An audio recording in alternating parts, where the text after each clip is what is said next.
በተለያዩ ጊዜያት ህገወጥ ንግድ በማከናወን የዋጋ ጭማሪ አድርገዋል የተባሉ 66 ነጋዴዎች የቅጣት ውሳኔ ተላለፈባቸው። እነዚህ 66 ነጋዴዎች በአዳሚ ቱሉ፣ ጊዶ ኮምቦልቻ 22፣ ቡልቡላ፣ መቂ፣ ባቱ፣ በመተሃራና በተለያዩ ቦታዎች በተለያዩ ጊዜያት የዋጋ ጭማሪ ያደረጉ ዕቃ በመደበቅና ያለ ንግድ ፍቃድ ሲንቀሳቀሱ ነበር የተባሉ ግለሰቦችም ይገኙበታል።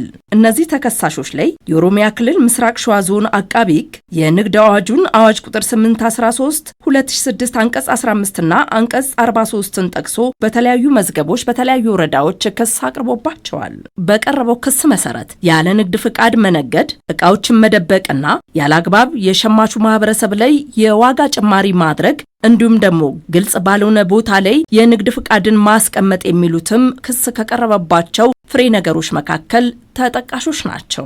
በዚህ መልኩም ተከሳሾቹ በተለያዩ ንግድ ቢሮ ሰራተኞች፣ በጸጥታ አካላትና በዞኑ አቃቤ ሕግ በተደረገው ኦፕሬሽን ስራ በቁጥጥር ስር ውለው ነው ክስ የቀረበባቸው። ተከሳሾቹ በተለያዩ ወረዳ ፍርድ ቤቶች ቀርበው የክስ ዝርዝሩ እንዲደርሳቸውም ተደርጓል። የእምነት ክደት ቃላቸውንም ሰጥተዋል። አቃቤ ሕግም የሰውና የሰነድ ማስረጃዎችን ችሎት አቅርቦ አሰምቷል። ተከሳሾቹም እንዲከላከሉ ብይን የተሰጠ ቢሆንም ተከሳሾቹ የአቃቤ ሕግ ማስረጃን በተገቢው መከላከል ባለመቻላቸው የጥፋተኝነት ፍርድ ተላልፎባቸዋል። ከዚህ በኋላም ፍርድ ቤቱ የግራ ቀኝ የቅጣት አስተያየቶችን መርምሮ ተከሳሾቹን ከ1 ዓመት እስከ 3 ዓመት በሚደርስ እስራትና ከ1 ሺህ ብር እስከ 5 ሺህ ብር የሚደርስ የገንዘብ መቀጮ እንዲቀጡ ወስኖባቸዋል።